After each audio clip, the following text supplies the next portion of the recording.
we'll go like that. All right, cool. Cool. So, I hope everybody enjoyed Sea of Stars. It was a thoroughly lengthy experience. Let's see how many hours I put into it. So, Sea of Stars took us specifically 38 hours to complete.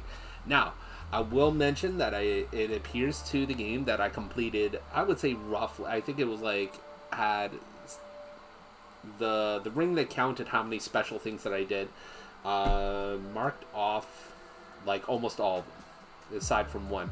So I basically did almost all of the side content, it looks like.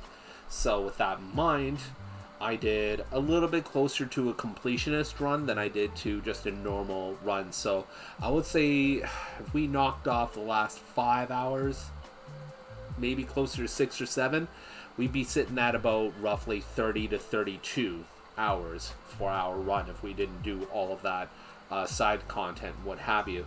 So that's what we're looking at. Sea of Stars, running at about 30 to 32 hours for a normal run.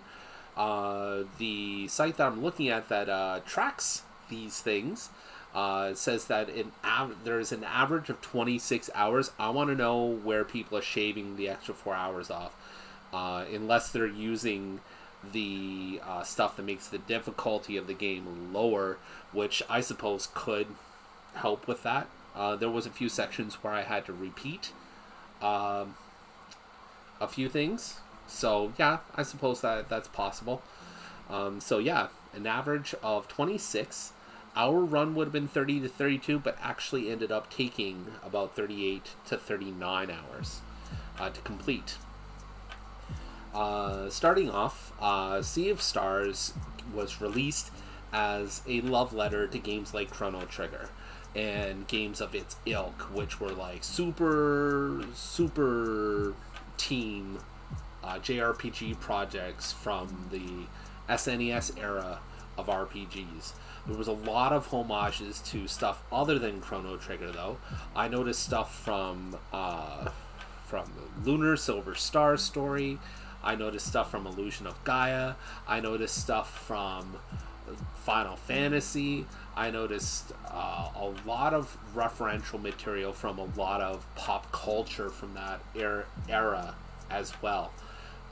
So there's a lot of stuff there for basically everyone who's enjoyed video games from that era, but specifically people who've enjoyed JRPGs from that time. And also very specifically fans of Chrono Trigger. A lot of basically how it works and how it breaks down basically comes down to Chrono Trigger Super Mario RPG. Timed hits, timed spells, everything very clear and direct on how to use them, the elements and how they work together, all also very direct. So it's easy to pick up, it's easy to get into, and the story kind of sucks you into its routine pretty quickly. Even if it kind of drags in spots, it plays out almost like an anime in the result of, to the tune of hills and valleys. So it'll have its high points, and then it's like filler content, and then it'll hit a valley again, or hit a height again, and then kind of go like this, and sometimes it'll plateau and start slowing down, and then go up like this, and then down again. It's all over the place. It's really hard to track, especially after one particular plot point halfway through the game, which the game just kind of goes off the rails and things get a little bit crazier after that point, where the game seeks to challenge you and also seeks to keep you from hitting a routine, to keep you from really just kind of settling into a gameplay like cycle, I guess.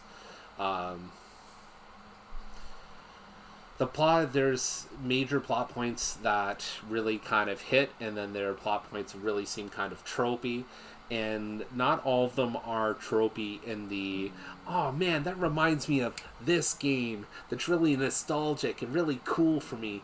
Some of them are tropey in the, we couldn't figure out how to resolve this plot thread, or we couldn't figure out how to get this, like, get ourselves out of this painted corner we're in, so we're just going to use this because it's an easy out. There's stuff like that too, and I guess that kind of carries on to other things. Where the game is good, it shines. It is absolutely brilliant. But when the game is, when it's not so good, it's just like middling, absolutely middling. And it's not to say that it's bad, but when the game really kind of loses its breath, you can tell. It moves in pulses and in, like, breaks, and it just, like, it takes its some moments to absolutely just go completely crazy and absolutely inspire and absolutely just bring you back to the era that it's trying to pay homage to. And then it's just, sometimes it kind of falls flat, and I guess that's the real shame with a game like this. The reason for that being is that, how to put this, to review a game that's bad is, it can be a shame, because let's say there's a lot of potential there and was just executed poorly. There are spots through this particular game that are absolutely, like I said, absolutely brilliant. The graphics, the pixelated graphic art is absolutely great, except for when it's not. The music is absolutely amazing, except for when it's not. The story, absolutely inspirational, except for when it's not. It's not consistent, and that's a lot of times that's what holds it back from being, like, this could have been not indie game of the year material, because it really is, but this could have, that kind of stuff kept it from being game of the year potential, unfortunately.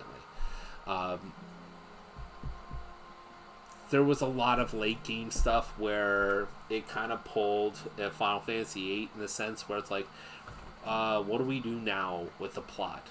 Oh, okay, well, there was this thing that we referenced earlier. Let's put that there. Let's take them to a brand new world. Let's just kind of do this and resolve these plot threads because we didn't really resolve them. And let's just kind of throw this there and throw this there, and they're good, right? No. And that doesn't click with me. Maybe it worked for a lot of people, but it did not mesh with me. Sarai's whole world could have went without happening. And then the whole ending that we saw here today, I'm not really gonna spoil it too much for everybody, but let's just say there were way more meaningful plot threads, way more meaningful drama, way more meaningful plot twists earlier in the game, and some that really just never got talked about. And I don't know if this is one of those things where it's like, I have to get the perfect ending in order for me to see these. That's not been hinted at, that's not been pointed to and going, okay, well, if you put in this effort, you'll get this plot resolution. Like, one character just kind of ran off, and we never saw from them until the end of the game, and then they ran off again.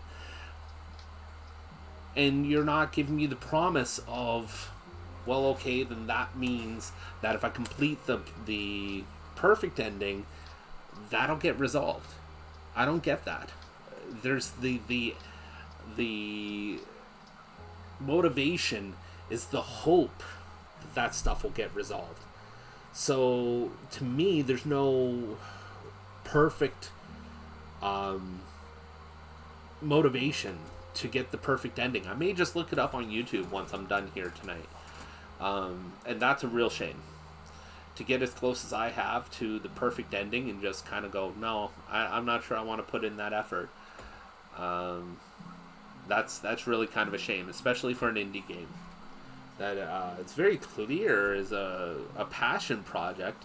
It's It's very clear that is a labor of love, and at this to just kind of, it feels like some plot threads they just kind of gave up on, and